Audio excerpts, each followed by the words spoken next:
একজন এশিয়া মহাদেশের বলা যায় তিনি একজন বাংলাভাষীদের ভিতরে তিনি একজন প্রখ্যাত মুফাসসিরে কোরআন।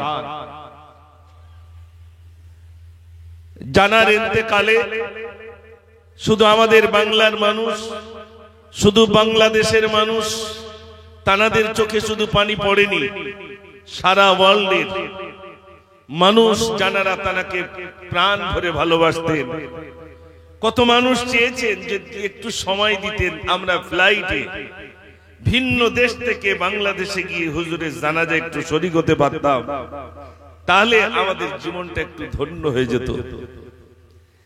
কল্পনা করতে পারবেন না, এত বড় মাপের আলেম, শুধু আলেম নন, তানার জবান থেকে আল্লাহ এমন কিছু বলিয়ে নিয়েছেন। তানার কলিজার টুকরা সন্তান যিনি ইন্তেকাল করেছেন, তিনি যখন জেলখানায় ছিলেন, তিনি একটি বক্তব্যের ভিতরে বলছেন, আমার আব্বা হাতে হাত দিয়ে এ পর্যন্ত কয়েক হাজার মানুষ তানারা ইসলাম কবুল করেছেন। জোরে বলুন না সুবহানাল্লাহ। জানার বক্তব্য শুনে আমরাও বাংলায় বক্তব্য রাখি, এদেশেও আমরা বক্তব্য রাখি, সে দেশেও মানুষ বক্তব্য রাখেন, কিন্তু বক্তব্য শুনে একজন হিন্দু মানুষ, বিধর্মী মানুষ, তিনি ইসলাম কবুল করবেন অতটা সহজ নয়, ঠিক কিনা ভাই? আলোচনা তো অনেকেই শুনছেন, আমাদের বক্তব্য শুনে আমাদের ভিতরে যে অনেকেই জুয়া খেলেন, টিকিট খেলেন, আমাদের ভিতরে অনেকেই সুদে যুক্ত রয়েছে, তাই সেগুলো যায় না। যারা সুদে যুক্ত রয়েছেন, সুদের ওয়াজ করলে বক্তার তারপরের বছরে দাওয়াত হয় না। কেন না? সুদের বিরুদ্ধে আলোচনা করেছেন।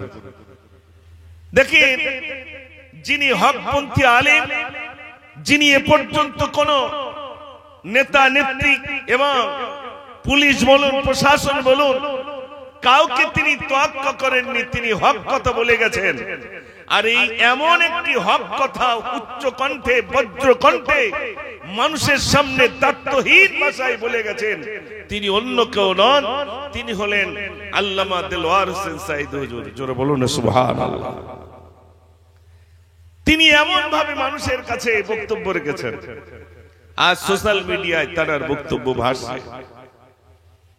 মানুষ বেঁচে থাকতে যে মহাব্বত, তার থেকে বেশি মহাব্বত।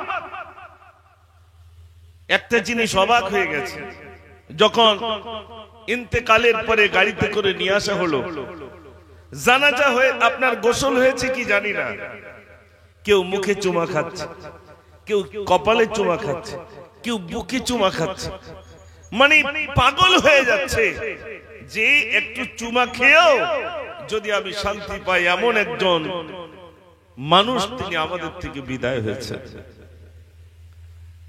যুবক ছেলেরা, শিশু বাচ্চারা পর্যন্ত ক্রন্দন, শুধু ক্রন্দন নয়, ইন্তেকালের পরে সারা বাংলায় অধিকাংশ 100-র ভিতরে 80টা মাদ্রাসায় তানাকে নিয়ে দোয়া সাবরেসানি অনুষ্ঠান হয়েছে। জোরে বলুন না সুবহানাল্লাহ। ভাই, আমরাও একদিন মরবো না? মরবো। হযরত কুতুবউদ্দিন বখতিয়ার কাকি রাহমাতুল্লাহ আলাইহি তিনি ইন্তেকাল করেছেন। হযরত কুতুবউদ্দিন বখতিয়ার কাকি রাহমাতুল্লাহ আলাইহি ইন্তেকালের পূর্বে নিজের শিষ্যদেরকে ডেকে বললেন, আমার শিষ্য, শোনো শোনো, আমি একদিন ইন্তেকাল হয়ে যাব। আমার ইন্তেকালের পরে আমার জানাজা নামাজ ওই ব্যক্তি পড়াবেন যার ভিতরে 4টি গুণ আছে, ওই ব্যক্তি আমার জানাজার ইমামতি করবেন। প্রথম নম্বর গুণ হলো, যার জীবনে তাহাজ্জুদের নামাজ কাজা হয় নাই, ওই ব্যক্তি আমার জানাজার ইমামতি করবে। দ্বিতীয় নম্বরে বললেন, যার জীবনে তাকবীরুল ছাড়ি নাই, ওই ব্যক্তি আমার জানাজার ইমামতি করবে। 3 নম্বরে বললেন, প্রথম নম্বরে বলেছেন তাহাজ্জুদের কথা, দ্বিতীয় নম্বরে বলেছেন তাকবীরুলের কথা, তৃতীয় নম্বরে বলছেন যে জীবনে কোনোদিন বেগানা নারীর দিকে চোখ মেলে তাকাই নাই, এমন ব্যক্তি আমার জানাজার ইমামতি করবে। এই কয়েকটা গুণের কথা বললেন, এই গুণ যার ভিতরে রয়েছে সে আমার জানাজার ইমাম বনে যাবে। জানাজার ইমাম যিনি হবেন তার ভিতরে যেন এই চারটি গুণ থাকে। আজ আমরা এখানে যারা বসেছি, আমরা একদিন ইন্তেকাল হবে না ভাই? একদিন চলে যাব। আমাদের জানাজা নামাজ কে পড়াবে জানি না, কোথায় হবে তাও জানি না। মসজিদে এলান হবে অমুক লোক বিদায় হয়ে গেছে, কেউ আসবে আর কেউ আবার আসবে, জানাজা পড়ে কি লাভ হবে? আর এমন মানুষ দুনিয়া থেকে বিদায় হয়েছে যে মানুষ কাঁদছে আর বলছে আমার আব্বা যদি ইন্তেকাল হতো। এত চোখে পানি আসছো না? একজন মুমিন ব্যক্তি, ইমানদার ব্যক্তি চলে যাওয়ায় মানুষের চোখে এত পানি এসেছে। ভাইরা, আজ এই আলোচনা শুধু আমরা ইন্ডিয়ার, এই হিন্দুস্তানের গুটিকত মানুষ আমরা শুনছি না। আমাদের এই আলোচনা সোশ্যাল মিডিয়ায় দিকে দিকে প্রান্তে প্রান্তে পৌঁছে যাবে। কিছু মানুষ হয়তো আমার কথাগুলো শুনে তারা বিভিন্ন রকম কমেন্ট করতে পারে। অবাক হতে হয়, আল্লামা দেলোয়ার হোসেন সাঈদ হুজুর ইন্তেকালের পরে বাংলাদেশের কিছু বুদ্ধিজীবী নামের কলঙ্ক, তারা হুজুরের শানে বিভিন্ন রকম বেয়াদবিমূলক তারা কথাবার্তা এবং কমেন্ট করেছে। তাকে উপাধি দেওয়া হয়েছে রাজাকার। আপনারা জানেন আমাদের ইমাম আজম আবু হানিফা রাহমাতুল্লাহ আলাইহি তিনিও জেল খেটেছেন, বন্দী ছিলেন। আজ আপনারা আমাদের বসিরহাটে যান, বসিরহাটের জেলখানায় চলে যান, জেলখানায় গিয়ে দেখবেন যদি 100 জেল কারারক্ষী থাকে 80% নির্দোষ। তাদেরকে বিভিন্ন রকম ছলে বলে কৌশলে তাদেরকে কেস দিয়ে তাদেরকে জেলখানার বন্দী করে রাখা হয়েছে। ঠিক কিনা ভাই? আপনি যান ভাই, আমার সাঈদ হুজুর এমন মানুষ ছিলেন, যখন জেলখানার বাইরে ছিলেন মানুষকে ইসলামের দাওয়াত দিয়েছেন, তাকে ধরে রাখা যায়নি। যখন তিনি জেলখানায় গেলেন, জেলখানায় গিয়ে ইসলামের দাওয়াত দিতে শুরু করেছেন, সেখানে যারা বেনামাজি তাদেরকে তিনি নামাজের দাওয়াত দিয়েছেন। জোরে বলুন না সুবহানাল্লাহ। যারা মুমিন হবে ধরে রাখা যাবে না, ও জেলখানায় রাখলে সেখানেও ইসলামের দাওয়াত দেবে। ভাইরা আমার একটি বন্ধু বসিরহাট জেলে ছিলেন, তিনি ওই বন্ধুর সঙ্গে আমার কথোপকথন হয় জেলখানা থেকে বাইরে আসলে। ভাইরা আমার, ওই বন্ধুটা বলছে আমি জেলখানার ভিতরে যখন কোরআন তেলাওয়াত করতাম, 5 ওয়াক্ত নামাজ আদায় করতাম, যারা বেনামাজি ছিল তারা পর্যন্ত আমার সঙ্গে নামাজ আদায় করত। জেলখানায় গিয়ে দেখে ধোলাই তো ওইখানে। আপনাকে যখন বন্দী করা হবে তখন তো সাপ, তো কলিজা সাপ তো ওইখানেই হবে না। সন্তানকে দেখতে পাচ্ছেন, কাউকে দেখতে পাচ্ছেন না, কোনো কিছুই করতে পাচ্ছেন না। সাঈদ হুজুরকে যেখানে বন্দী করে রাখা হয়েছিল তিনি সেখানেও একদিকে তিনি কলম চালিয়েছেন, অপরদিকে জবানে তিনি সেখানেও মানুষকে নামাজের দাওয়াত দিয়েছেন। নোংরা থেকে, কুকর্ম থেকে দূরে রাখার আলোচনা সেখানে রেখেছেন, মানুষ যাতে খোদাবীর হয়ে যায়, মানুষ যাতে আল্লাহমুখী হয়ে যায়। জোরে বলুন না সুবহানাল্লাহ। এই জন্যই তো তিনি আল্লামা দেলোয়ার হোসেন সাঈদ। ভাইরা, আজ বাংলাদেশের বুকে যেটা হয়নি, তানাকে নিয়ে যারা জানাজা নামাজ, গায়েবানা জানাজা নামাজ যারা আদায় করেছিল, সারা ওয়ার্ল্ডে বিভিন্ন দিকে গায়েবানা আপনার জানাজা নামাজ আদায় হয়েছে, কিন্তু সেখানে যারা আদায় করতে গেছে অনেককে পেটাই করা হয়েছে। আজও পর্যন্ত আমি সোশ্যাল মিডিয়া এত দেখলাম, বাংলাদেশে হয়তো মাদ্রাসায় মাদ্রাসায় তানার জন্য দোয়া হয়েছে, ছোট্ট ছোট্ট বাচ্চারা কাঁদছে। হিন্দুস্তানের মাদ্রাসাগুলো বাদ যায়নি, তানাকে কেন্দ্র করে সাবরেসানির অনুষ্ঠান হয়েছে। আর পশ্চিম বাংলার বুকে এই স্মৃতি সভা দিয়ে বাংলাদেশের মানুষকে তাক লাগিয়ে দিয়েছে। শুধু বাংলাদেশের মহব্বতের মানুষ ছিলেন না, তিনি সারা ওয়ার্ল্ডের মহব্বতের একজন যোগ্য উত্তরসূরি, যোগ্য আলেম ছিলেন, যিনি হলেন আল্লামা দেলোয়ার হোসেন সাঈদ হুজুর। জোরে বলুন না সুবহানাল্লাহ। ভাইরা, আমি আপনাদের কাছে বলছিলাম হযরত কুতুবউদ্দিন বখতিয়ার কাকি রাহমাতুল্লাহ আলাইহি ইন্তেকাল হয়ে গেলেন। ইন্তেকালের পরে তার শিষ্যরা গোসল দিয়ে দিলেন, কাফনের কাফন পরিয়ে, ভাইরা আমার কাফন পরিয়ে এবার যখন লাশটাকে আনা হলো, সকল মানুষকে সম্বোধন করে হযরত কুতুবউদ্দিন বখতিয়ার কাকি রাহমাতুল্লাহ আলাইহির শিষ্যরা বললেন, ও কুতুবউদ্দিনের ভক্তরা, ও কুতুবউদ্দিন বখতিয়ার কাকি রাহমাতুল্লাহ আলাইহির অনুসারীরা, আপনারা যারা এসেছেন, হযরত কুতুবউদ্দিন বখতিয়ার কাকি রাহমাতুল্লাহ আলাইহি বলেছেন, আমার যিনি ইমামতি করবেন তার ভিতরে যেন কয়েকটি গুণ থাকে। প্রথম নম্বর গুণ হলো, যার জীবনে তাহাজ্জুদের নামাজ কাজা হয় নাই, যার জীবনে তাকবীর ওলা ছাড়ি নাই, যার জীবনে কোনদিন কোন বেগানা নারীর দিকে চোখ মেলে তাকাই নাই, এমন মানুষ যদি থেকে থাকেন তাড়াতাড়ি করে আসুন, হযরত কুতুবউদ্দিন বখতিয়ার কাকি রাহমাতুল্লাহ আলাইহি জানাজার ইমাম হয়ে যান। যা তাহাজ্জুদের নামাজ জীবনে কাজা হয় না। আমাদের 5 ওয়াক্ত তো যাচ্ছে নাকি ভাই? তাহাজ্জুদ আর 5 ওয়াক্ত কোথায়? তাহাজ্জুদ, তাহাজ্জুদ তো বেলা 12টার দিক পড়ে তো নাকি? হ্যাঁ না বলেন না? বেলা 12টার দিকে পড়ে না, গভীর রাতে তাহাজ্জুদের নামাজ।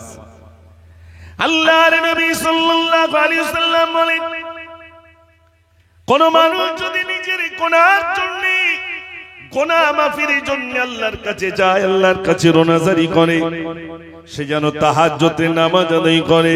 তাহাজ্জুদের নামাজ যখন বান্দা আদায় করে, গভীর রাতে যখন সিজদায় চলে যায়, আল্লাহ বলেন, বান্দা ওঠ, বান্দা ওঠ, তোর সিজদা আমি আর সহ্য করতে পারি না বান্দা রে, তুই সিজদায় গিয়ে তুই কাঁদিস, দুনিয়ার কেউ না দেখতে পেলে আমি দেখতে পাই, বান্দা তুই মাথা তোল, আমি আল্লাহ তোর জীবনে ত্রুটিগুলো আমি রব্বুল আলামিন ক্ষমা করে দিলাম। জোরে বলুন না সুবহান। আপনাদের এই এখানে যদি কোনো ঘর, কোনো কারখানা যদি ধরে যায়, পানির প্রয়োজন হয় না? হয় না ভাই? পানির গাড়ি আসে, সব পানি দেয়, তারপরে আগুনটা নেভানো সম্ভব হয়। জাহান্নামের আগুন কি দিয়ে নেভাবেন? জাহান্নামের আগুন কোন পানি দিয়ে নেভাবেন? জাহান্নামের আগুন নেভানোর জন্য একটাই পানি আছে, সেটা হলো আল্লাহর ভয়েতে যার চোখ দিয়ে পানি পড়ে, ওই পানিতে জাহান্নামের আগুন নেভানো সম্ভব। একটু জোরে বলুন না সুবহানাল্লাহ। তাছাড়া কোনো পানি নেই, আল্লাহর ভয়েতে। গভীর রাতে বান্দা সিজদায় চলে যাবে, চোখের পানি ফেলবে, আপনি উপরে আসুন, উপরে আসুন, চোখের পানি ফেলবে বান্দা, নিজের গুনার জন্য বান্দা ক্রন্দন করবে। ও সোনার বাইরা শরীর, মুমিন যিনি হবে, বসিয়াট আল্লামা হুজুর তিনি তার কিতাবের ভিতর লিখেছেন, তাসাউফ তত্ত্ব বলে একটি কিতাব আছে, মন দিয়ে শোনেন কথাটা, বসিয়াট হুজুর লিখেছেন। হ্যাঁ বল, দাঁড়াও একটু,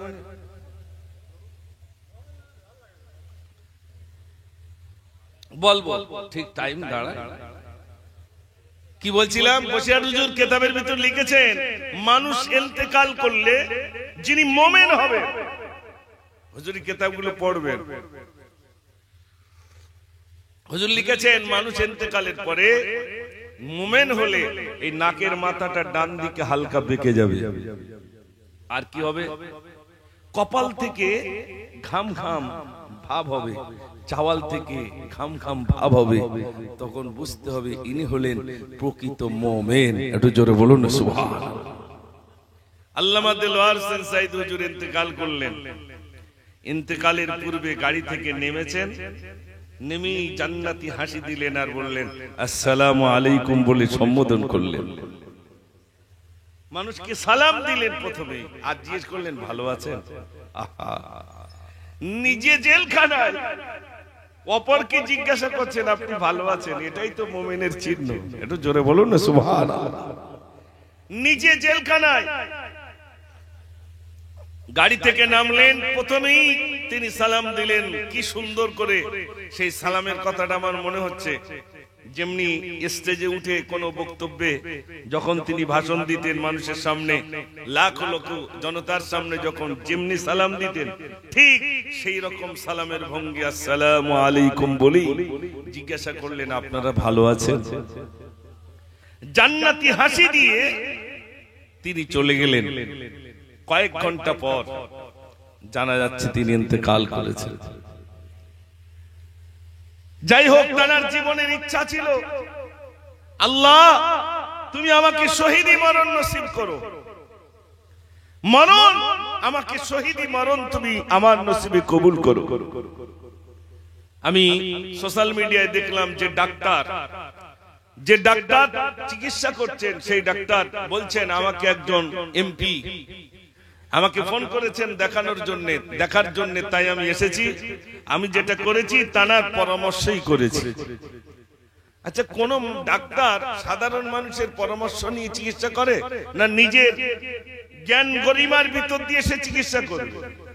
সে বলছে আমি উনি যা বলেছেন তার পরামর্শ অনুপাতেই আমি চিকিৎসা করেছি। এর দ্বারাই বোঝা যায় বিভিন্ন রকম কৌশলে ভোটের আগে, ইলেকশনের আগে তাকে বিদায় দিয়ে দিয়েছেন। কিন্তু এটাও ভাবতে হবে, তিনি যখন তাকে বিদায় দেওয়ার কৌশল যখন অবলম্বন করা হয়েছে, আমার মনে হয় আমার বক্তব্য বাংলাদেশের মানুষ তো শুনবে, আর আমার যাওয়া তো বন্ধ হয়েছে, যাওয়া আর হবে না। কেন গেলি এবার অ্যাটাক করা হবে। কিন্তু মনে রাখতে হবে, সাইদি হুজুরকে যারা বিদায় দিয়েছে তাদেরও বিদায় ঘন্টা বেজেও গেছে। আমাদের দিকে দেখেন, এ সমাজে দেখেন, আমাদের হিন্দুস্তানের বুকে আলেমদের যে ইজ্জত, আলহামদুলিল্লাহ, প্রশাসনিক লেভেলে যে ইজ্জত এখনো পর্যন্ত আছে, 100 এর ভিতরে 80% সেই আলেমদের উপরে যে শ্রদ্ধা, যে ভালোবাসা বাংলাদেশের বুকে নাই। বরং সে দেশের বড় বড় আলেম যারা অন্যায়ের বিরুদ্ধে গর্জে ওঠেন, তাদেরকে ধরে ধরে বন্দী করে রাখা হয়েছে। কল্পনা করতে পারেন, সাইদি হুজুরের নামে শুধু দোয়া করেছে মসজিদের ইমাম সাহেব, চাকরি বয়কট। তুমি দোয়াটা করলে কেন? আর আমাদের দেশে ওখানে যেরকম বক্তব্য হলে সামনে থেকে একজন ঠেলে ওঠে, আর সাইডে এসে বলে হুজুর সরে যান, মাইক সরিয়ে দেয়। এগুলো মানুষ দেখে আবার এদিককার লোক কিছু শিখেছে, এদিকেও কিছু মানুষ আবার মাইক কেড়ে নেওয়া শুরু করে। আমি এক জায়গায় জলসায় গিয়ে বললাম, আপনার কি ওই বাংলাদেশের আচরণগুলো আপনাদের জীবনে বাস্তবায়ন করছেন? সেখানে যেমনি ভাবে আলেমদেরকে বিউজ্জতি করা হচ্ছে, আর সেই বিউজ্জতির যে লক্ষ্যটা, যে আপনার ছবিটা আপনি দেখেছেন সোশ্যাল মিডিয়ায়, তাই ওইটা আপনি হিন্দুস্তানের বুকে ইউজ করছেন, বাস্তবে সেটা মানুষকে দেখাচ্ছেন। মনে রাখবেন, এটা বাংলাদেশ নয়, এটা হলো হিন্দুস্তান।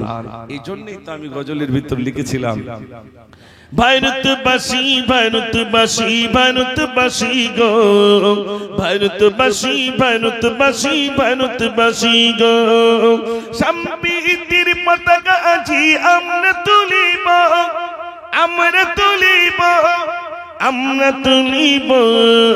ভারতবাসী ভারতবাসী ভারতবাসী গো, ভারতবাসী ভারতবাসী ভারতবাসী গো, ক্ষুদিরামের আশফাকুল্লার বলিদানের দেশ, রবীন্দ্রনাথের নজরুলের জন্মভূমির দেশ, ক্ষুদিরামের আশফাকুল্লার বলিদানের দেশ, রবীন্দ্রনাথের নজরুলের জন্মভূমির দেশ। সাম্প্রদায়িক শিকলখানি ছিঁড়ে দেব, সাম্প্রদায়িক শিকলখানি ছিঁড়ে দেব, ছিঁড়ে দেব। ভারতবাসী ভারতবাসী ভারতবাসী গো, ভারতবাসী ভারতবাসী ভারতবাসী গো। নারী তাকবীর। আমি শোনাবো, তবে আল্লাহু আকবার একটু জোর আওয়াজ হলি। আমি সাইদি হুজুরের শানে যে গজলটি লিখেছি, আর আপনারা এখানকার যুবক ছেলেরা আমাকে বললেন, হুজুর সাইদি হুজুরের স্মৃতি সভা আমরা দেব, আপনাকে আসতে হবে। কত টাকা দিতে হবে? আমি বলি কত টাকা তোমরা দেবে, কত দেবে? তা আবার বললো হুজুর ওই 1000-2500 টাকা দেবেন। তাতে কি আছে? আবার বলতে হবে যে আমি এত দেব? আমরা এই অল্প পয়সাকে কেন্দ্র করে আমরা এখানে আলোচনা রাখছি, আর সে দেশে একটা আলেম একজন বক্তা বক্তব্য রাখবেন, কারুর 40,000, কারুর 30,000, কারুর 50,000, কেউ আবার হেলিকপ্টারে আসে, নাম হয়েছে হেলিকপ্টার হুজুর। এরকম আছে না? না আছে। কিন্তু আলহামদুলিল্লাহ আমি কয়েকটা জলসায় বাংলাদেশে গেছি, আল্লাহ বলিয়ে নিয়েছেন, আল্লাহ বলিয়ে নিয়েছেন। আমি সেই সাইদে হুজুরের শানে যে গজলটা লিখেছিলাম আপনাদের কাছে আমি বলবো ইনশাআল্লাহ। তবে যুবক ভাইরা একটু জোরে আওয়াজ দিলেই আমি ইনশাআল্লাহ শোনাবো, তাহলে ভাববো যে না আপনারা শুনবেন। আর যদি দেখি আওয়াজ কমে গেছে তাহলে মনে করবো আপনারা শুনবেন না। দেখি হুজুরের ভক্ত অনুরক্ত যারা আছেন একবার আওয়াজ দেন, দেখি জোরে আওয়াজ দিলেই ইনশাআল্লাহ আমি শোনাবো। আওয়াজ দেন, নারে তাকবীর। বিপ্লবী জনতার, বিপ্লবী জনতার কাঁদিয়ে তুমি, শহীদি মরণ আজ চুমিলে তুমি। বিপ্লবী জনতার কাঁদিয়ে তুমি, শহীদি মরণ আজ চুমিলে তুমি। বিপ্লবী জনতার কাঁদিয়ে তুমি, শহীদি মরণ আজ চুমিলে তুমি। তুমি ছিলে বাংলার পিতা, তুমি ছিলে বাংলার প্রীতি রাহবার, তুমি ছিলে বাংলার প্রীতি রাহবার। বাতিলকে পেছে তোমাদেরকে থর থর, তুমি ছিলে বাংলার প্রীতি রাহবার। বাতিলকে পেছে তোমাদেরকে থর থর। কোরআনের পাখি হয়েছিলে গো তুমি, শহীদ মরণ আজ চুমিলে তুমি। শহীদ মরণ আজ চুমিলে তুমি। বিপ্লবী জনতার কাঁদিয়ে তুমি, শহীদ মরণ আজ চুমিলে তুমি। বিপ্লবী জনতার কাঁদিয়ে তুমি, শহীদ মরণ আজ চুমিলে তুমি। জান্নাতে ঘেঁষে দিয়ে চলিলে তুমি, জান্নাতে ঘেঁষে দিয়ে চলিলে তুমি। আল্লামা সাইদি মরণি তুমি, জান্নাতে ঘেঁষে দিয়ে চলিলে তুমি। আল্লামা সাইদি মরণি তুমি। জান্নাতে মেহমান হবে গো তুমি, শহীদি মরণ আজ চুমিলে তুমি। শহীদি মরণ আজ চুমিলে তুমি। বিপ্লবী জনতার কাঁদিয়ে তুমি, শহীদি মরণ আজ চুমিলে তুমি। নারে তাকবীর। আমি শেষের দিকে ইনশাআল্লাহ পুরোটাই আপনাদের কাছে বলবো। এখানে অনেক ভাই এসেছেন, আজ আমি আলোচনা শুরু করিনি, ইনশাআল্লাহ আলোচনা শুরু করব। তার প্রারম্ভে সবাই একবার প্রাণ ভরে উচ্চ আওয়াজে দুরূদ শরীফ পড়ুন। আল্লাহুম্মা সাল্লি আলা মাওলানা মুহাম্মাদ ওয়া আলা আলি সাইয়্যিদিনা।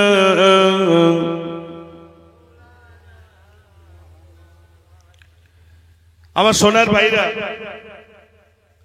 এখানে আমরা যারা আছি, বলছিলাম হযরত কুতুবউদ্দিন বখতিয়ার কাকি রহমাতুল্লাহ আলাইহি ইন্তেকাল হয়ে গেছে। তানার জানাজা নামাজ যিনি পড়াবেন তার ভিতরে কয়েকটি গুণের কথা তিনি বললেন, ইন্তেকালের পূর্বে বলে গেছেন। প্রথম নম্বর, যার জীবনে তাহাজ্জুদের নামাজ কাজা হয় নাই। এখানে আমরা যারা আছি আর সাইদ হুজুরের স্মৃতি সবাই আমরা যারা শামিল হয়েছে, আমরা আজ থেকে প্রতিজ্ঞা করি যে ইনশাআল্লাহ আমরা পাঁচখানা নামাজ আদায় করব ইনশাআল্লাহ। একটু বলুন না ইনশাআল্লাহ। আপনাদের এই জায়গাটার নাম কি? কৃষ্ণপাড়া। মাশাআল্লাহ। কৃষ্ণপাড়ার যুবক নওজোয়ান ভাইরা, আমরা যারা বেনামাজি আছি, আমরা নিয়ত করি ইনশাআল্লাহ এই সফর মাস, এরপরই আসছে রবিউল আউয়াল মাস। আল্লাহ রাসূল সাল্লাল্লাহু আলাইহি ওয়াসাল্লাম এসেছিলেন এই ধারায়। অতএব আমরা আজ থেকে নিয়ত করি সাইদ হুজুরের এই স্মৃতি সভা থেকে আমরা নিয়ত করি আমরা 5 ওয়াক্ত নামাজ পড়ব ইনশাআল্লাহ। জোরে বলুন ইনশাআল্লাহ। তিনি সারাটা জীবন মানুষের কাছে নামাজের কথা বলেছেন, মানুষ যাতে নামাজমুখী হয়ে যায়, আল্লাহমুখী হয়ে যায়, খোদাবীর হয়ে যায়, মানুষের ভিতর দিয়ে কুকর্মগুলো যেন চলে যায়। তিনি মানুষের কাছে এই বার্তা পৌঁছে দিয়েছেন। 50টি বছর কোরআনের তাফসীর করেছেন, কোরআনের কথা মানুষের কাছে শুনিয়েছেন। আল্লাহ রাব্বুল আলামিন আমাদের জন্য এই যে সুন্দর কোরআন শুধু পড়ার জন্য দেননি, বরং এই সংবিধান অনুযায়ী চলার জন্য কোরআন দিয়েছেন। ভাইরা আমার, আল্লাহ রাব্বুল আলামিন অন্যান্য নবীদেরকে কিতাব দিয়েছে। আদম নবীকে দিলেন সহিফায়ে আদম কিতাবুল্লাহ, নূহ নবীকে দিয়েছেন সহিফায়ে নূহ কিতাবুল্লাহ, মুসা নবীকে দিলেন তাওরাত কিতাবুল্লাহ, দাউদ নবীকে দিলেন জবুর কিতাবুল্লাহ, সকল নবীকে দিলেন কিতাবুল্লাহ, আর আমার আপনার নবীকে দিলেন কালামুল্লাহ। জোরে বলুন না সুবহানাল্লাহ। ভাইরা আমার, কালামুল্লাহ তাৎপর্য কি? কিতাবুল্লাহ আল্লাহর কিতাব, কালামুল্লাহ আল্লাহর কালাম, আল্লাহর কথা। সাহাবায়ে কেরাম আজমাইনগণ আল্লাহর নবীর কাছে বললেন, ইয়া রাসূলুল্লাহ, আল্লাহর সঙ্গে কথা বলতে গেলে কোন পন্থায় কথা বলা যায়? আল্লাহর নবী বললেন, কোন মানুষ যদি কোরআন শরীফ, কোরআন পড়ে, কোরআন তেলাওয়াত করে, ওই মানুষটার সঙ্গে স্বয়ং মহান রব্বুল আলামিনের কথা হয়ে যায়। সাহাবারা আবার প্রশ্ন করলেন, ইয়া রাসূলুল্লাহ, বান্দা কখন আল্লাহর নিকটবর্তী চলে যায়? সাহাবারা বললেন, ইয়া রাসূলুল্লাহ, বান্দা কখন আল্লাহর নিকটবর্তী যায়? আল্লাহর নবী বললেন, কোন মানুষ যখন নামাজে দাঁড়ায়, যখন সিজদায় যায়, যখন বলে সুবহানা রাব্বিয়াল আ'লা, সুবহানা রাব্বিয়াল আ'লা, বান্দা যখন সিজদায় যায়, সামনে কোনো দেয়াল থাকে না, কোনো পর্দা থাকে না, কোনো হিজাব থাকে না, সরাসরি ওই বান্দাটা আল্লাহর নিকটবর্তী চলে যায়। নামাজ পড়বো তো ইনশাআল্লাহ? জোরে বলুন ইনশাআল্লাহ। ছেলেকে নামাজের দাওয়াত দেন, ছেলেকে নামাজ পড়ানোর কথা বলেন, বাবা নামাজ পড়ো। মেয়েটাকেও নামাজ প্রশিক্ষণ দেন। ছোটবেলা থেকে আমরা আমাদের ছেলেগুলোকে বিভিন্ন জায়গায় কোচিং এ আমরা আমাদের বাচ্চাগুলোকে প্রশিক্ষণ দিই। তাই শিক্ষার দিক দিয়েও দিই, আবার ব্যায়ামের মাস্টার রাখি না ভাই। আবার এখন ওই ক্যারেটা না কি বলে, সে কোমরে দড়ি বাঁধে, ওই ক্যারেটা শেখানোর জন্য বাচ্চাদেরকে আমরা পাঠাই। এ সব সময় পায়, কিন্তু আমাদের বাচ্চা, শিশু বাচ্চাদেরকে আমরা নামাজ পড়ানোর টেকনিক, নামাজ পড়ানোর তার যাতে সে নামাজি হয়ে যায়, তার জন্য সে ব্যবস্থাপনা আমরা করি না। কিন্তু দেখবেন, আপনি বাড়িতে যখন নামাজ পড়বেন, আপনার ওই সোনার ছোট্ট বাচ্চাটা যে প্যান্ট এখনো পড়তে পারে না, আপনি সেজদায় যাবেন, ওই বাচ্চাটা কিন্তু ছুটে এসে আপনার পাশে দাঁড়িয়ে ওই বাচ্চাটাও সেজদায় যাবে। যাবে না? যাবে না? ওই বাচ্চাটা সেজদায় যাবে, ও শুধু তাকাবে। মা যেমনি হাত বাঁধে, বাচ্চাটা তেমনি হাত বাঁধবে, আব্বা যেমনি হাত বাঁধে। এই জন্য আল্লাহ রাসূল বলেছেন যে তোমরা তোমাদের ঘরগুলোকে মসজিদ বানাও, ঘরগুলোকে মসজিদ বানাও। কিন্তু আমাদের ঘরগুলোকে আমরা আর মসজিদ বানাতে পেরেছি? আমাদের ঘরগুলোকে আমরা এখন কেউ ক্লাব ঘর বানিয়েছি, কেউ থিয়েটার হিসাবে বানিয়ে নিয়েছি, কেউ এখন তো সেই সিনেমা হল গুলো বন্ধ হয়ে গেছে, আর বাড়িগুলো সব কি হয়েছে ভাই? জোরে বলেন, সব সিনেমা হল তৈরি হয়ে গেছে। এখন আর কেউ সিনেমা হলে যায় না। সরকার দেখলো আপনার যে মোমেনরা, তাহলে কি সিনেমা হলে যাওয়া তো বন্ধ হয়ে গেল। তাই দুনিয়া মুঠি মে, হাতে হাতে সব মোবাইল চলে এলো, শুধু টাচ করে দেখে কি দরকার তাই বার হয়ে যাবে। দুপুরবেলা ঘুমিয়ে রয়েছে অধিকাংশ নারীরা, মহিলারা সিরিয়াল দেখতে। আপনাদের এদিকে রোগ আছে? সর্বনাশ। শুয়ে আছে সিরিয়াল। তাহলে বলুন, আগে মার্কেটে ছিল সিনেমা হল, আর সেই সিনেমা হল কোথায় ভাই? বাড়ি চলে এসছে। বাঁচবেন কিভাবে ভাই? মরিয়ে গেছে, তাও এমন রিংটোন দিয়ে রেখেছে ছেলে বাপের সামনে, বাপ ইন্তেকাল, অথচ মোবাইলে রিংটোন হচ্ছে একটা গান। মসজিদে গিয়েছে, কেউ ঠেলে ঠেলে মসজিদ পাঠিয়েছে, ওর মনে নেই সে সুইচ অফ করতে কি সাইলেন্ট করতে মনে নেই, সে নামাজের ভিতরে শেখানো হচ্ছে না, হচ্ছে না ভাই। এই জন্য আমি আপনাদের কাছে বলবো, আজ এখানে আমরা যারা উপস্থিত আছি, শুধু সাইদে হুজুরের স্মৃতি সভা দিলেই যে আমরা আমাদের দায়বদ্ধতা মিটে গেল তা নয়। সাইদে হুজুরের স্মৃতি সভা দিয়ে এই প্রতিজ্ঞাবদ্ধ হব, তিনি 50টি বছর মানুষের কাছে তাফসীর করেছেন, লাখো লাখো জনতা তারা তাফসীর শুনে নামাজি হয়ে গেছে। আজ আমরা হিন্দুস্তানের বুকে তার স্মৃতি সভা দিয়ে আমরা প্রতিজ্ঞা নেব, আমরা পঞ্জগানা নামাজি বনে যাব ইনশাআল্লাহ। একটু জোরে বলুন না ইনশাআল্লাহ। প্রথমে নামাজি বনে যেত। অনেক জায়গায় জলসায় গেলে হুজুর একটু সুদের বিরুদ্ধে একটু বলে, একটু জোয়ার বিরুদ্ধে বলে, একটু মহিলা সমিতির বিরুদ্ধে বলে, একটু বন্ধনের ওই লোন নাকি বলে ওর বিরুদ্ধে একটু বলে। ওর বিরুদ্ধে বলে লাভ নেই, মূল নামাজ। মূলটা কি ভাই? নামাজ।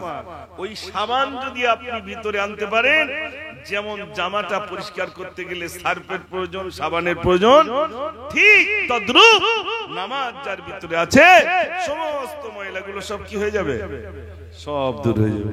সুদও চলে যাবে, সুদও চলে যাবে, জুয়া চলে যাবে, ব্যভিচার চলে যাবে, সমস্ত কুকর্ম দূর হবে যদি কিনা আমরা নামাজি বনে যেতে পারি।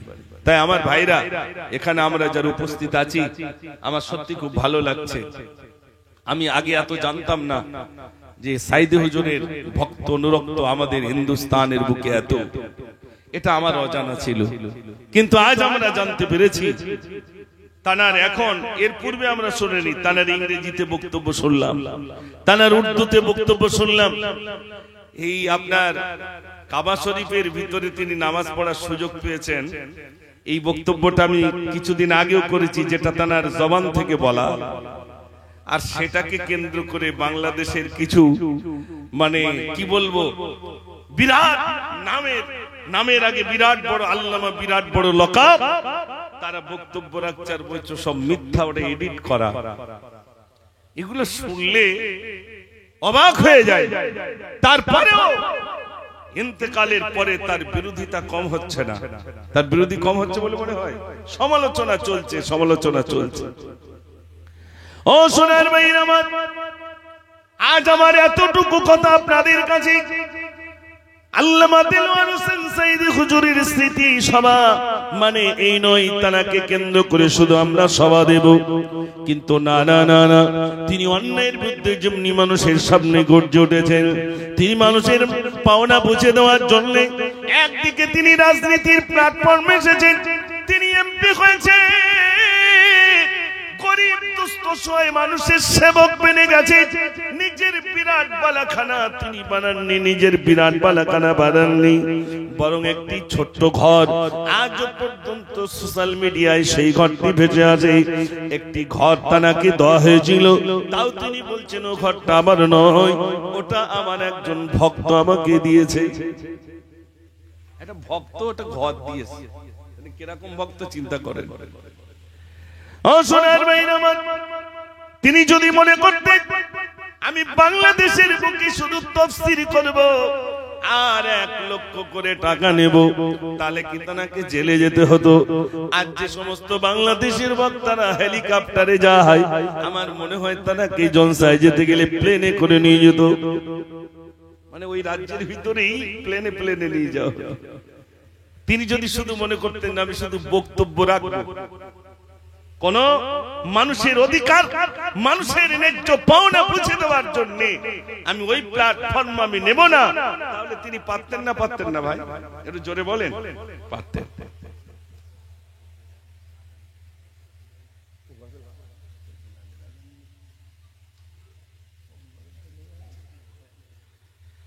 আচ্ছা বলছি আর তো টাইম আছে না, গজল গজল বলে সবে তো 10:30 পর্যন্ত তো বলতে হবে আমার। বেলালের আজান আমার না,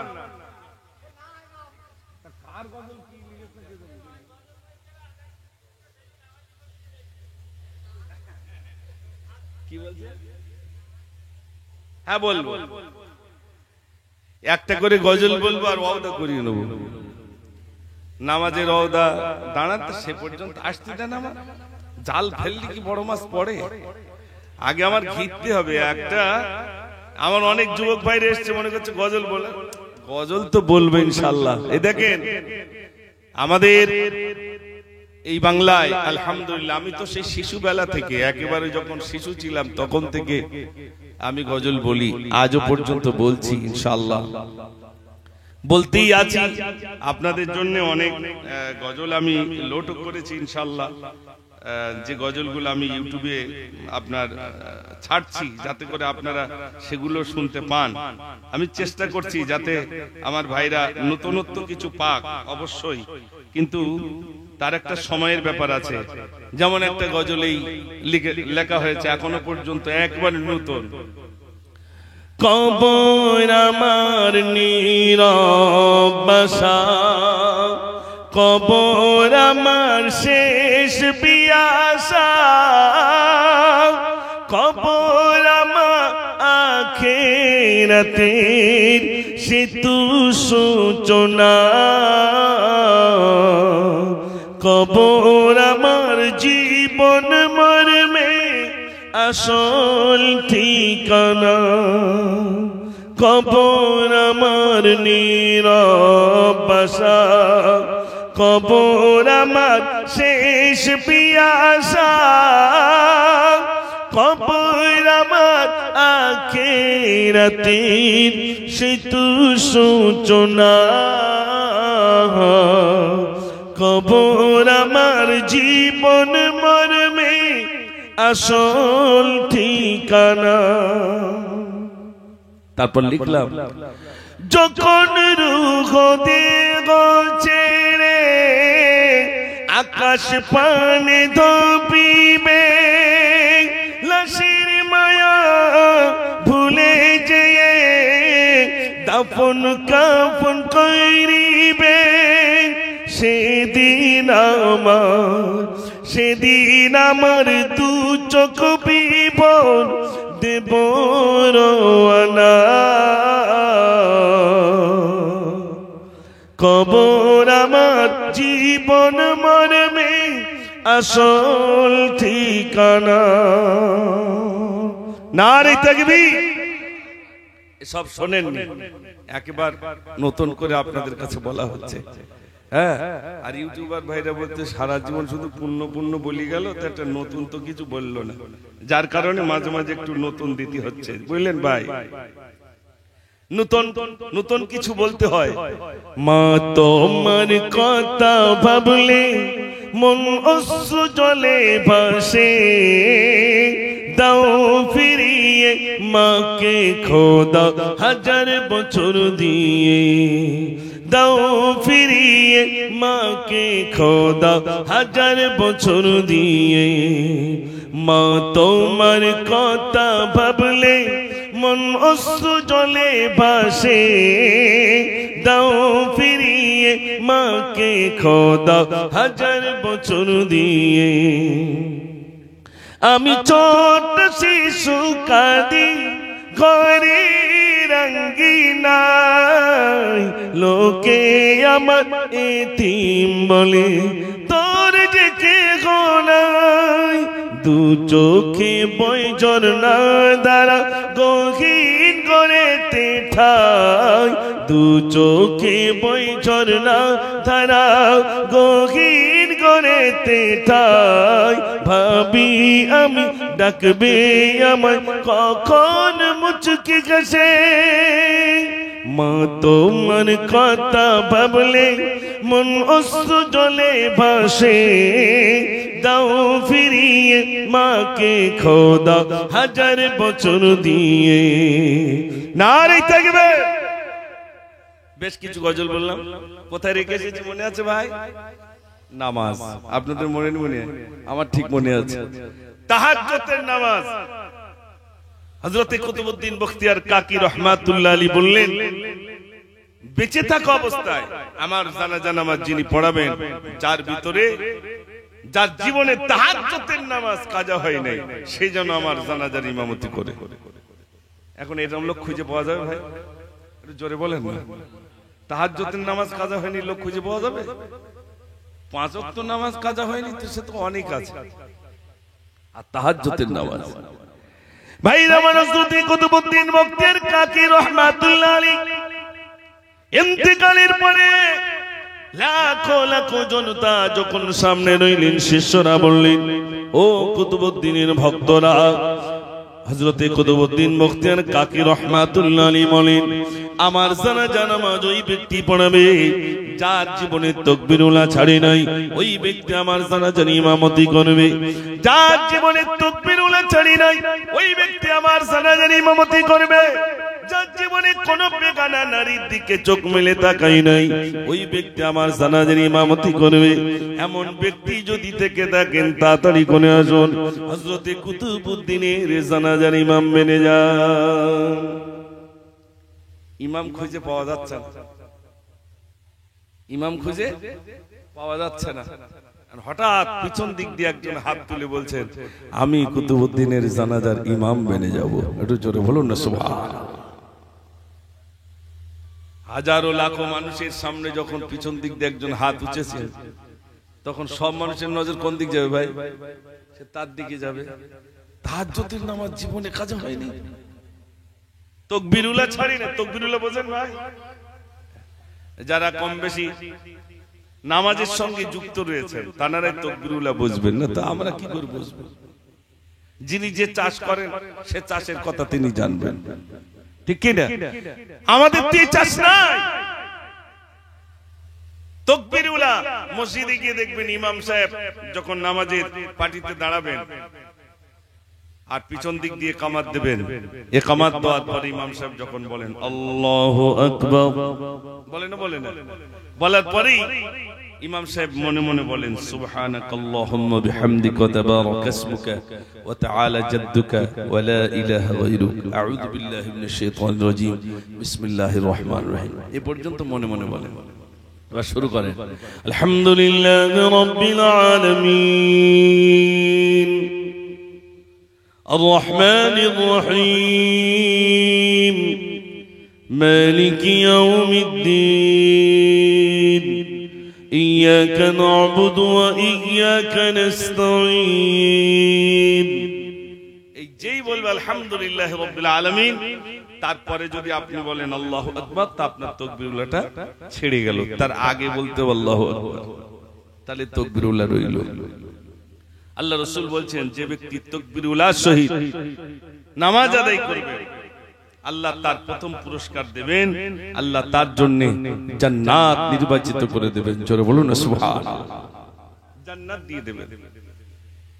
আমরা এগুলো করি না ভাই, এগুলো থেকে আমরা অনেকটা দূরে। 5,000 টাকা ব্যাংকে দিয়ে কিভাবে 10,000 টাকা করা যায় এটা আমরা জানি ভালো। এই লাভজনক ব্যবসায় আমরা বেশি নিতে গেছি, কিন্তু আমরা এটা মানলাম না যে নামাজের ভিতরে কি শান্তি রয়েছে, যে সফলতা রয়েছে, আমরা এটা দেখলাম না। ও সোনার মেয়েরা আমার, হযরত কুতুবউদ্দিন বখতিয়ার কাকি রাহমাতুল্লাহ আলাইহি লাশ যখন সামনে রইল, পিছন দিক দিয়ে একজন হাত উঁচু করে বলছেন, আমি জানাজার ইমামতি করব। সকল মানুষ তানার দিকে নজর চলে গেল। যেই না তিনি সামনে এলেন, এবার তিনি হযরতে কুতুবউদ্দিন বখতিয়ার কাকি রাহমাতুল্লাহ আলাইহির কাপড়ের কাপড়টা খুলে কপালে একটা চুমা দিয়ে দিলেন। এটা জোরে বলুন না সুবহানাল্লাহ। চুমা দিয়েছেন কপালে। ভাইরা আমার, কপালে চুমা দিয়ে বললেন, ও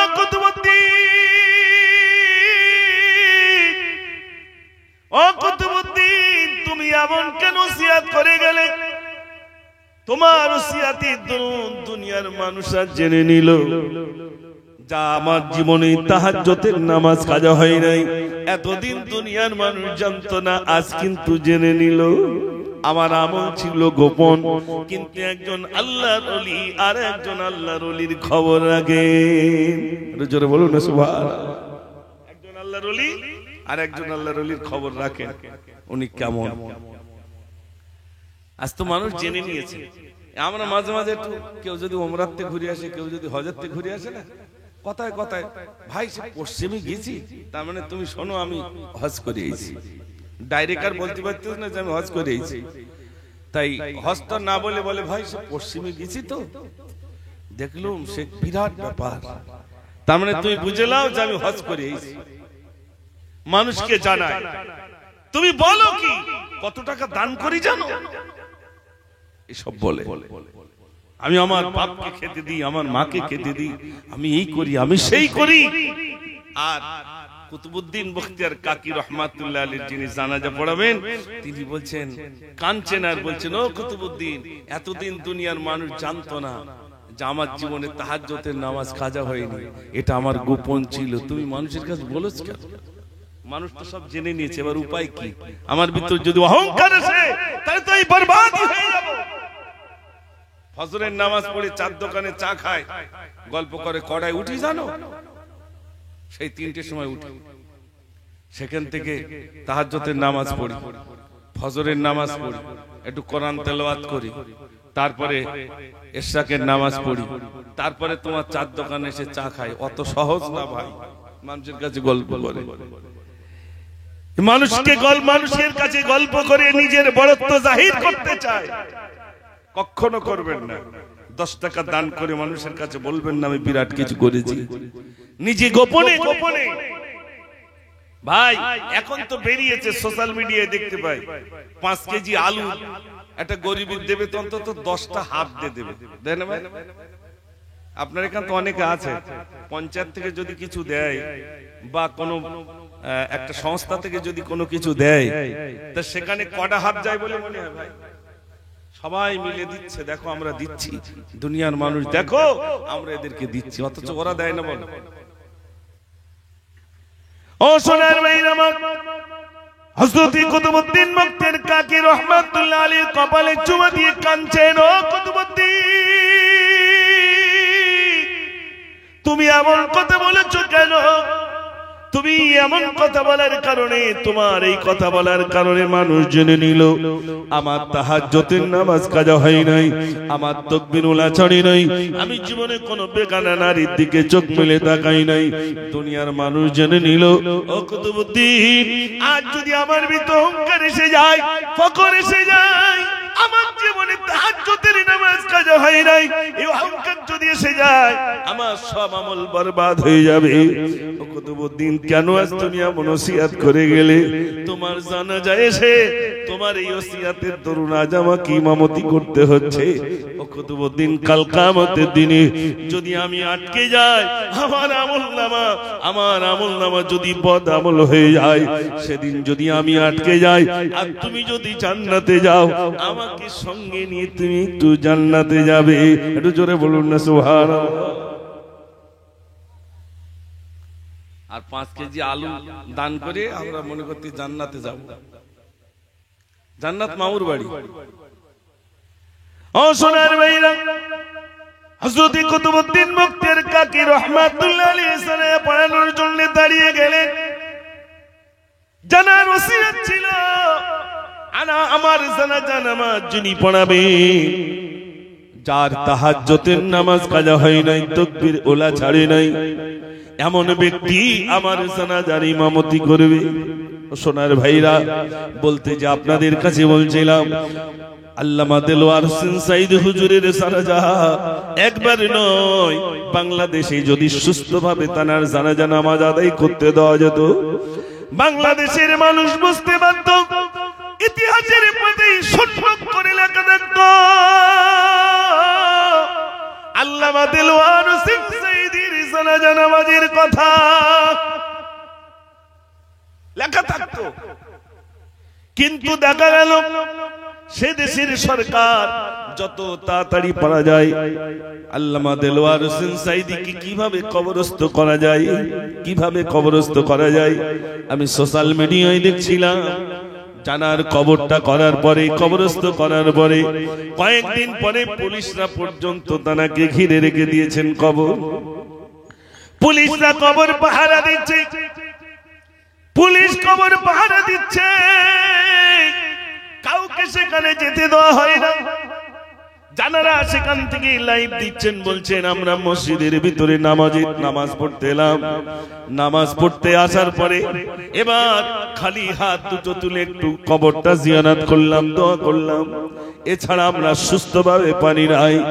এবার তানারা বলছেন আমরা কিছু মানুষ মসজিদের ভিতরে গেলাম, হঠাৎ করে দেখলাম সকল মানুষকে ওখান থেকে সব সরিয়ে দেওয়া হয়।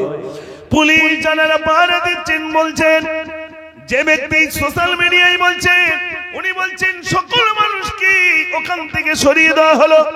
সবাই যখন চলে গেছেন আমরা নজর করে দেখলাম যে পুলিশগুলো পাহারাদার, যে পুলিশগুলো সরকার তরফ থেকে পাঠিয়েছে যাতে কোনো মানুষ ভিডিও না করতে পারে।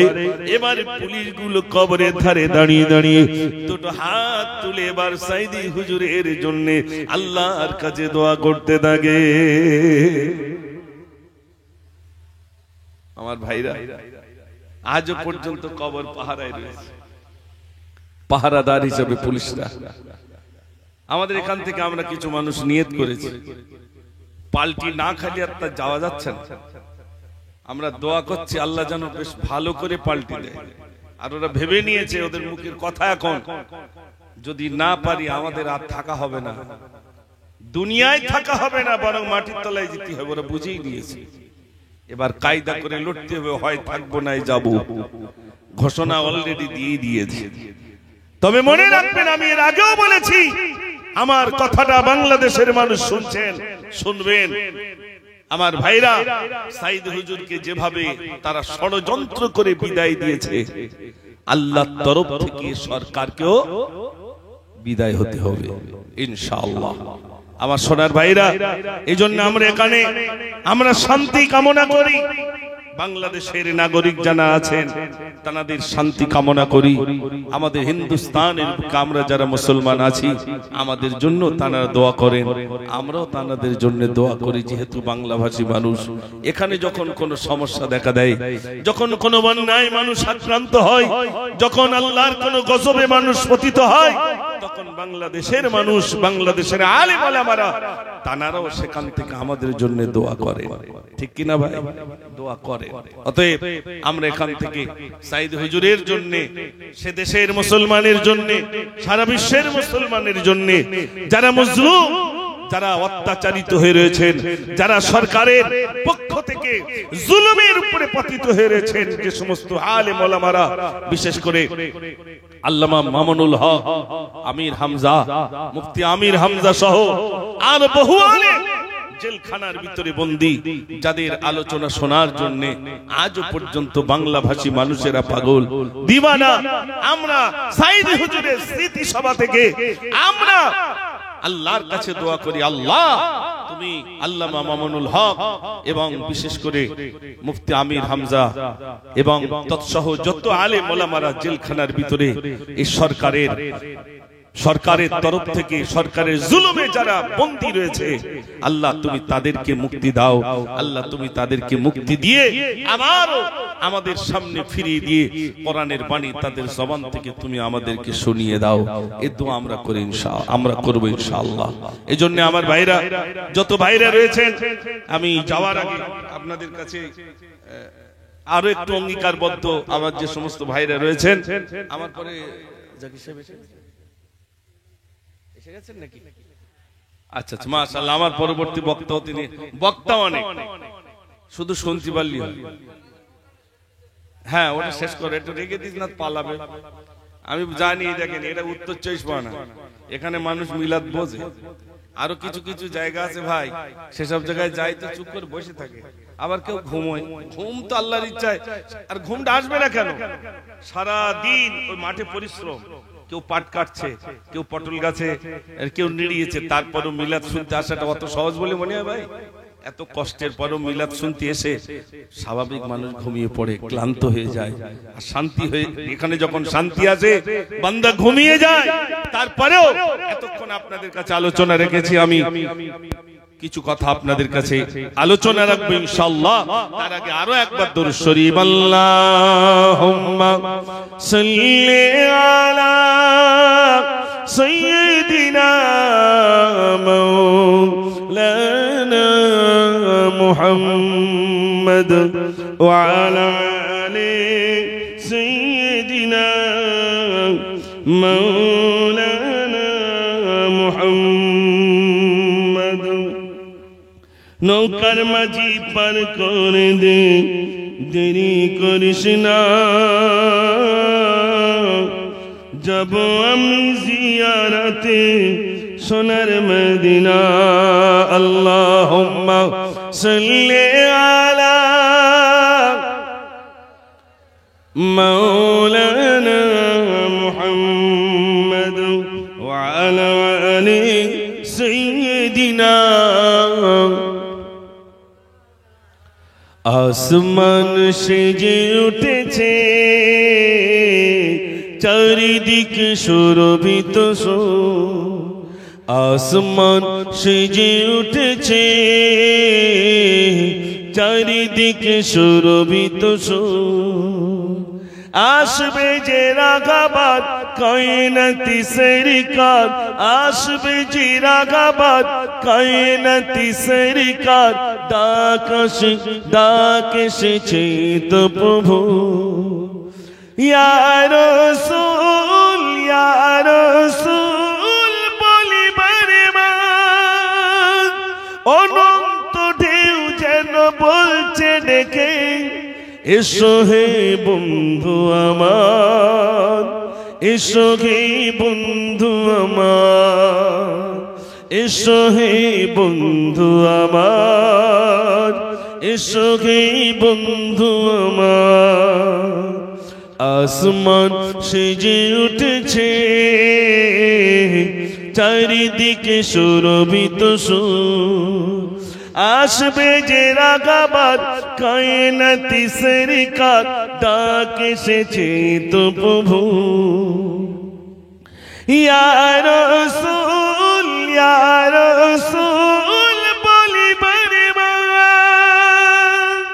অনন্ত ঢেউ যেন বলছে ডেকে, এসো হে বন্ধু আমার, এসো হে বন্ধু আমার, এসো হে বন্ধু আমার, এসো হে বন্ধু আমার। ইয়া রাসূল ইয়া রাসূল ইয়া রাসূল ইয়া রাসূল ইয়া রাসূল ইয়া রাসূল ইয়া রাসূল ইয়া রাসূল। আসমান সেজে উঠেছে, চারিদিকে সুরভিত আসবে যে রাগাবাদ কায়নাতি সরকার। ডাক এসেছে তো প্রভু, ইয়া রাসূল ইয়া রাসূল বলিবার মান। অনন্ত ঢেউ যেন বলছে ডেকে, এসো হে বন্ধু আমার, এসো হে বন্ধু আমার, এসো হে বন্ধু আমার, এসো হে বন্ধু আমার। নারে তাকবীর। ভাইরা, আমি পরিশেষে আপনারা শুধু গজল গজল বলছেন তো, আজ জানে তো মুজাফফর গজল বলে, এই জন্য আপনারা শোনার জন্য আগ্রহী।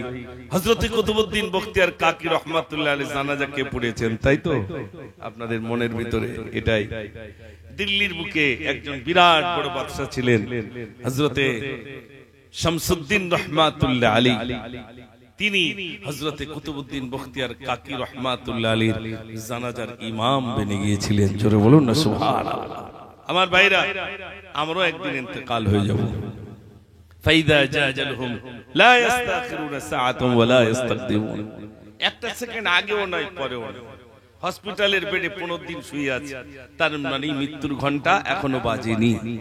মৃত্যুর ঘন্টা বাজলে আপনি দেখেননি সোশ্যাল মিডিয়ায় ইন্দোনেশিয়ার একজন কারি সাহেব, এই যেরকম আপনারা বসার ব্যবস্থা করেছেন, তিনি কারি সাহেব কেরাত পড়ছিলেন আর সামনে লাখো জনতা।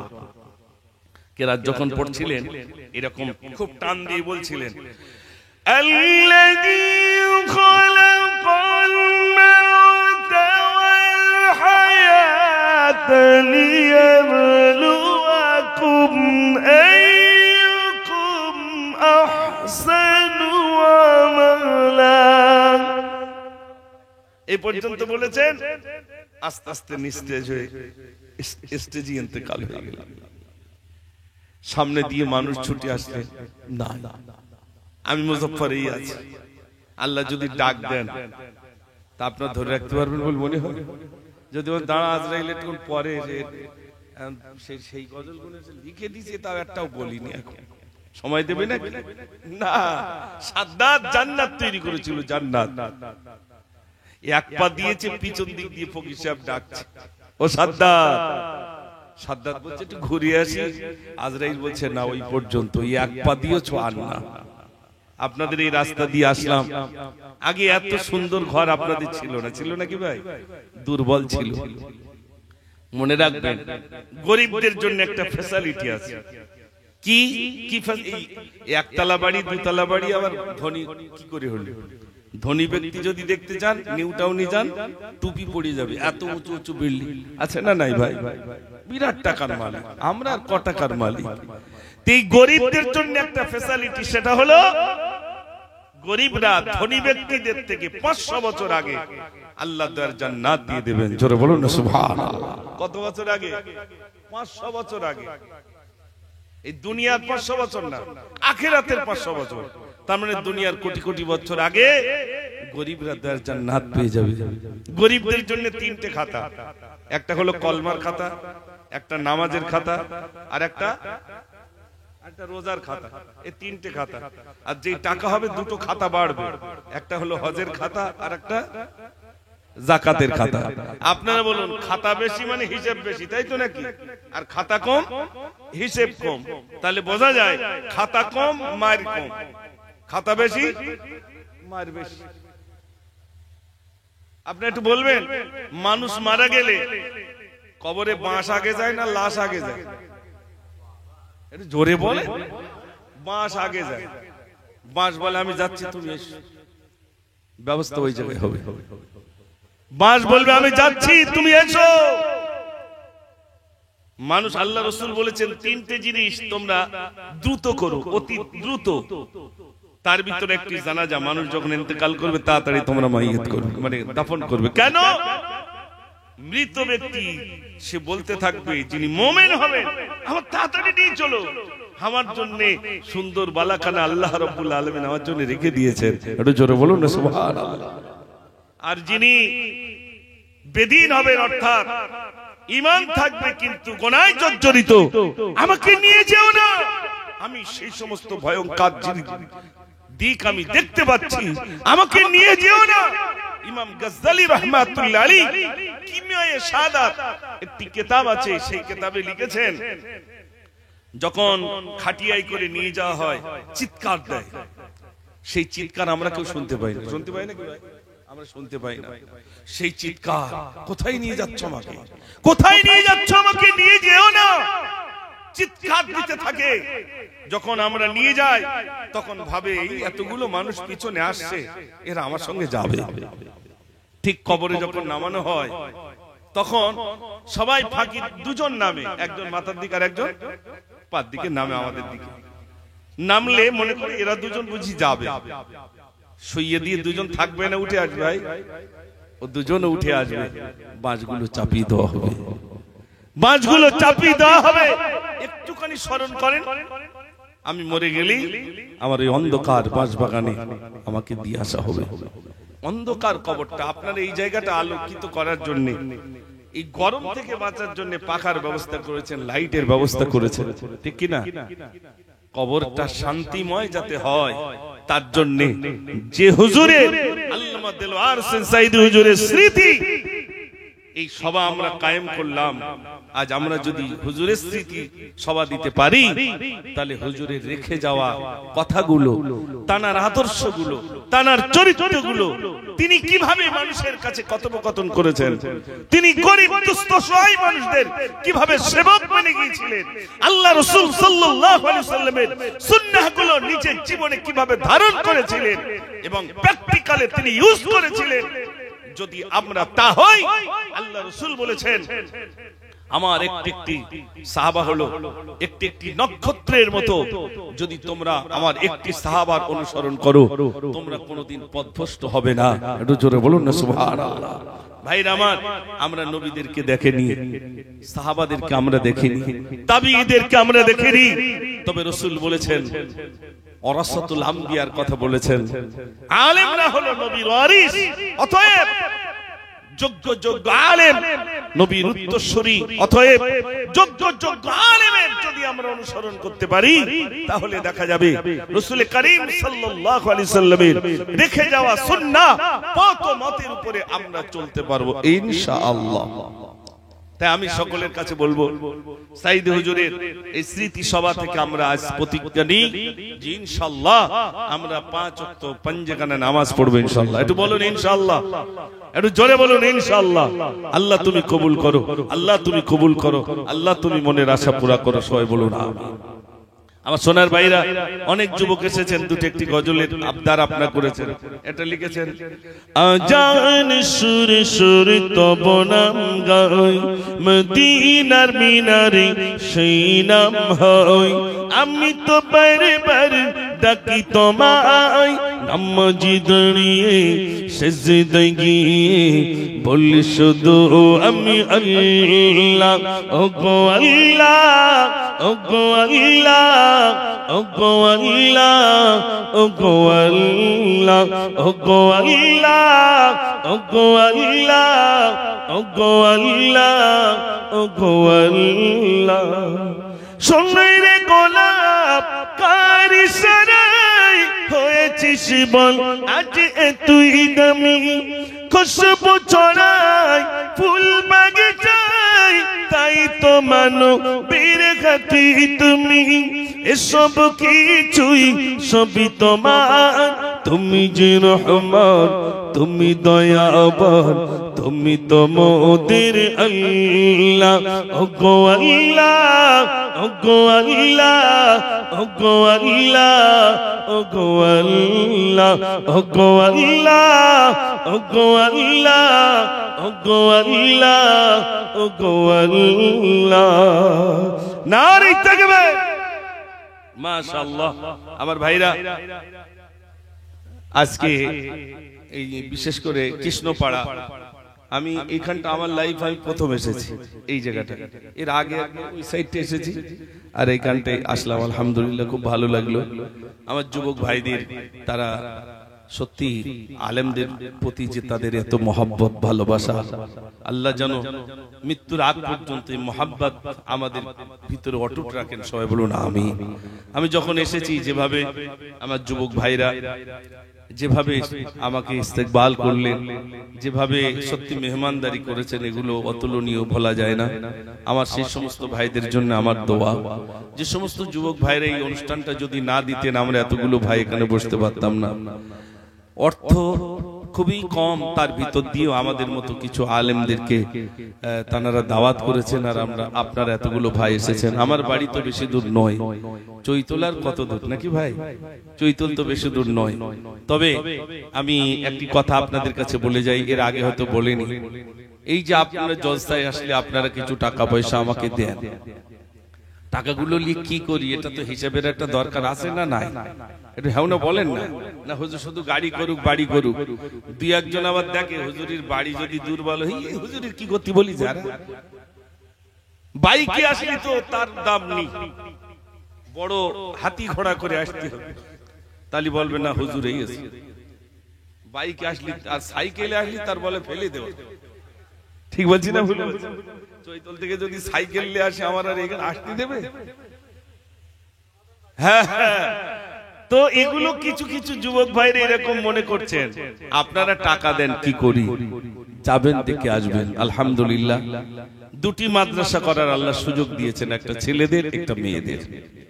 মেয়েদের একটি মাদ্রাসা, আগামী দিনে আমাদের ইচ্ছা যে আমাদের মেয়েরা যেন মাস্টার হয়, ডাক্তার হয়, উকিল হয়, ব্যারিস্টার হয়, ইঞ্জিনিয়ার হয়, এটা আমাদের আশা। আর আশা কখনো ছোট রাখতে নেই, কি করতে হয় বড়। আমাদের আশা থাকবে বড়, যে আমাদের ছেলেরা বড় বড় মাপের আলেম হবে, যোগ্য ইনশাআল্লাহ। তো আমাদের মেয়েরা যাতে ভালো আলেমা তৈরি হয় তার জন্য একটি বালিকা মাদ্রাসা বানানো হয়েছে। আমার একটি নির্বাচিত জায়গা ছিল, আমার আব্বার সূত্রে আমি পেয়েছিলাম, কিন্তু সেই জায়গাটা বিনিময় করে নিয়ে আমার ভাইয়ের কাছ থেকে একটা জায়গা নিয়েছি, যে জায়গাটা মূল্য প্রায় আনুমানিক 40 লাখ টাকা। সেটা আমি আল্লাহর রাস্তায় দান করে দিয়েছি একটি বালিকা মাদ্রাসার জন্য। আলহামদুলিল্লাহ দুতলা হয়ে গেছে। দোয়া করেন, একদিকে ছেলেদের মাদ্রাসা আর একদিকে মেয়েদের মাদ্রাসা। এই যা টাকা পয়সাগুলো দিচ্ছেন আলহামদুলিল্লাহ তার একটি অংশ আমি এই দ্বীনি প্রতিষ্ঠানের পিছনে ব্যয় করি। আপনি আমার জন্য দোয়া করবেন ভাই, অন্য কিছু নয়। এখন এইরকম একটা সময়ে বাচ্চাদের প্রচন্ড জ্বর, বাচ্চাদের শরীর অসুস্থ হচ্ছে, আপনার দোয়া করবেন আল্লাহ যেন মাদ্রাসার বাচ্চাগুলোকে মোকাম্মল হাফেজ আলেম যেন আল্লাহ বানিয়ে দেন, সবাই বলুন আমিন। আর যা অভাব অনটন আল্লাহ যেন তার গায়বী খাজানা থেকে আল্লাহ তা পুরা করে দেন, সবাই বলুন আমিন। আমার মাদ্রাসাটা যেখানে চতুর্দিকে আমার হিন্দু ভাইরা রয়েছেন, আমার হিন্দু কাকারা রয়েছেন, বাংলাদেশ থেকে আমার অনেক মেহমান ওখানে আসেন, আমাকে জিজ্ঞাসা করেন, আমি যখন বলি এখানে প্রচুর হিন্দু, চমকে যান, এত হিন্দু তো কোনো অসুবিধে নেই। আমি বলছি আপনি বার হলে আপনাকে সাদরে গ্রহণ করে নেবে। মাদ্রাসার ছেলেদের বাড়ি থেকে বাতাসা দিয়ে যায়, মাদ্রাসার ছেলেদের জন্য একটা আলাদা ইন্তজাম। বিশ্বাস করেন, কোন ছেলে যদি লেট করে আসে, কাকারে জিজ্ঞেস করে কি তো দেখা গেল না এত লেট করে আসিস কেন মাদ্রাসায়, মানে তারা জানে একটা অভিভাবক। যাবেন প্রতি বছর 8 এবং 9 ফাল্গুন ইসালে সব হয়, যদি সম্ভব হয় মুজাফফর আমাদের এখানে আসে, সে আমাদের একটা ভাই, ইনশাআল্লাহ আমরাও তার মাদ্রাসার ইসালে সবে যাব ইনশাআল্লাহ। জানান না জান একবার ইনশাআল্লাহটা বলবেন, যাবেন তো ইনশাআল্লাহ? একটু জোরে বলেন না ইনশাআল্লাহ। নারে তাকবীর, নারে তাকবীর। আজ কি যেন খুশির জোয়ার নেমে এসেছে, আজ কি যেন খুশির জোয়ার নেমে এসেছে, কৃষ্ণ পাড়ার যুবক বৃন্দের খুশি এসেছে, আজ কি যেন খুশির জোয়ার নেমে এসেছে, কৃষ্ণ পাড়ার যুবক বৃন্দের খুশি এসেছে, আজ কি যেন খুশির জোয়ার নেমে এসেছে। নারে তাকবীর। আমার পরে অনেক দূর সেই দক্ষিণ 24 পরগনা, সেখান থেকে জনাব হযরত মাওলানা জাকির হোসেন সাহেব ভাই এসে গেছেন ইনশাআল্লাহ। আমার পরে আমার তো নির্বাচিত সময় 10:30 পর্যন্ত ছিল ইনশাআল্লাহ। আমার নির্বাচিত সময় আমি অতিক্রম করে ফেলেছি। হ্যাঁ ওইটা বলে যাবো, আমার পুরাতন লোক এসব ঠিক জেনে ফেলেছে, পুরাতন মানুষ তো আলহামদুলিল্লাহ। আপনাদের গাঁয়েই তো আমি বড় হয়েছি, মাখালগাছা বলেন, তালপুকুর বলেন, কোমরপুকুর বলেন, এ তো আপনাদের এলাকা নাকি বলেন? আপনাদের এলাকায় থেকে আল্লাহ আমাকে বড় শিক্ষা যতটুকু পেয়েছি সেটা আপনাদের এলাকায়। এই জন্য আপনাদের এলাকার প্রতি আমার মহাব্বত, যে আমি এখান থেকে শিক্ষা পেয়েছি, আমি আলিফ শিখেছি এখানে, এখান থেকে হাফেজ হয়েছি, তো যতটুকু শিক্ষা অর্জন করেছি সেটা আপনাদের এই এলাকায় আলহামদুলিল্লাহ। আর আপনাদের দানে তখন তো মাদ্রাসার প্রচুর কষ্ট গেছে আলহামদুলিল্লাহ, এখন তো অনেক আল্লাহ সুযোগ সুবিধা দিয়েছেন। তো আমি আপনাদের কাছে বলবো ওই বিদায়ের গজলটা বলি ইনশাআল্লাহ আপনাদের দিকে বিদায় হোক। ওই ভাইকে নিয়ে আসি, ভাইকে নিয়ে আসি। বিদায় বেলা যাওয়ার আগে বলছি আমি ভাই, ক্ষমা